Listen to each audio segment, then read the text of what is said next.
आइए मनुष्यता कविता के प्रश्नोत्तरों को देखते हैं। निम्नलिखित प्रश्नों के उत्तर दीजिए। पहला प्रश्न है, कवि ने कैसी मृत्यु को सुमृत्यु कहा है? सुमृत्यु यानी अच्छी मृत्यु किसको कहा है?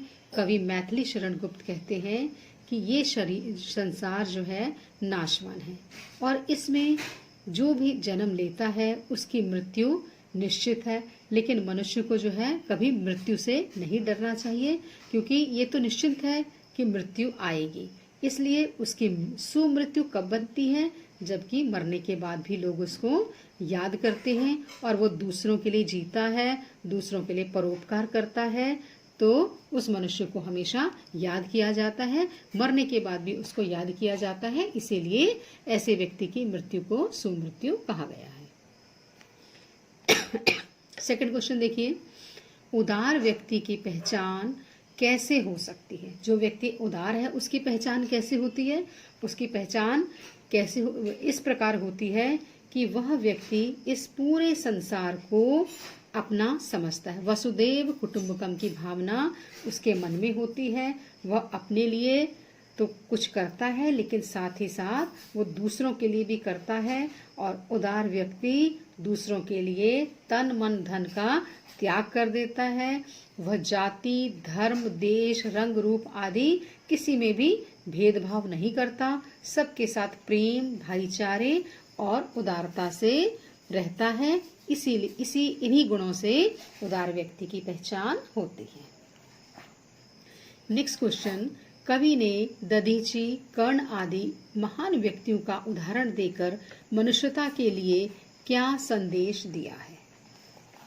कवि मैथिली शरण गुप्त कहते हैं कि दधीची, कर्ण आदि महान व्यक्तियों ने परोपकार तथा त्याग का संदेश दिया। हमारे देश में समय समय पर अनेक महापुरुषों ने जन्म लिया और इन महापुरुषों ने परोपकार के लिए अपना सब कुछ त्याग दिया। महर्षि दधीची ने असुरों का संहार करने के लिए अपनी हड्डियां इंद्र को दान दे दी। कुंती पुत्र दानवीर कर्ण ने अपने शरीर की चमड़ी तक दान दे दी। इसलिए परोपकार के लिए मनुष्य को यदि प्राणों का त्याग भी करना पड़े तो उसे सहर्ष तैयार रहना चाहिए। क्यों? क्योंकि मनुष्य का शरीर तो नश्वर है, एक ना एक दिन इसको नष्ट हो जाना है। तो हमें दधीची और कर्ण का उदाहरण देकर कवि ये कहते हैं कि अपने जीवन को सफल बनाओ और दूसरों का परोपकार करो। नेक्स्ट, कवि ने किन पंक्तियों में यह स्पष्ट किया है कि हमें गर्व रहित जीवन व्यतीत करना चाहिए? गर्व रहित जीवन यानी हमें घमंड नहीं करना चाहिए। ऐसा कवि ने किन पंक्तियों में कहा है? ऐसा कवि ने कहा है कि रहो न भूल के कभी, मदांत तुच्छ वित्त में, सनाथ जान आपको, करो न गर्व चित्त में। इन पंक्तियों में कवि ने ये बताया है कि हमें कभी भी गर्व नहीं करना चाहिए, हमें कभी भी घमंड नहीं करना चाहिए। मनुष्य मात्र बंधु है से आप क्या समझते हैं? स्पष्ट कीजिए। कवि मैथिली शरण कहते हैं कि मनुष्य मात्र बंधु है, यानी संसार के सभी मनुष्य एक ही ईश्वर की संतान हैं। इस कारण वे सभी आपस में भाई भाई हुए। उन्हें आपस में भाईचारे की भावना रखनी चाहिए। एक दूसरे को रंग, जाति, धर्म आदि के आधार पर छोटा या बड़ा नहीं समझना चाहिए। मात्र मनुष्य को बंधु समझना, यानी आपस में सबको भाई भाई समझना चाहिए। कवि ने सबको एक होकर चलने की प्रेरणा क्यों दी है? कवि कहते हैं कि सभी मनुष्य जातियों को एक साथ मिलकर चलना चाहिए, क्योंकि साथ साथ चलने से सहयोग की भावना बढ़ती है। एक तरह से एक दूसरे के कष्टों को कम भी कर सकते हैं और एक अपना हित तो करे साथ में दूसरों का भी हित करे, दूसरों की भी उन्नति में सहायक हो।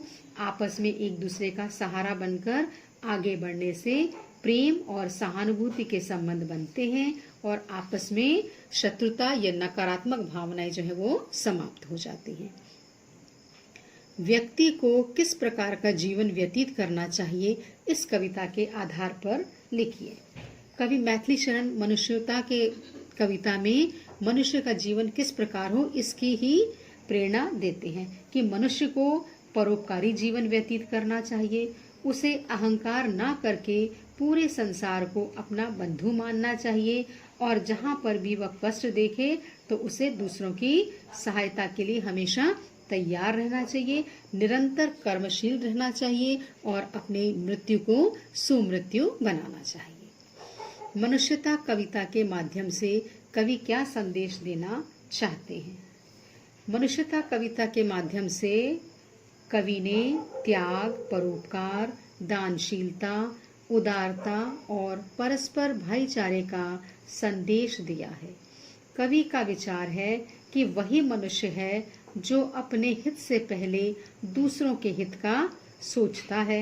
ऐसे व्यक्ति की मृत्यु ही सुमृत्यु कहलाती है, क्योंकि मरने के बाद भी लोग उसके परोपकारी गुणों के कारण उसे याद करते हैं। त्यागी, परोपकारी तथा दानवीर को ही संसार में यश मिलता है, उसे ही लोग याद करते हैं और ऐसे लोगों का सम्मान तो देवता भी करते हैं। हमें धन संपत्ति का अभिमान न करके आपस में प्रेम पूर्वक भाईचारे से रहना चाहिए, क्योंकि सभी मनुष्य एक ही ईश्वर की संतान है।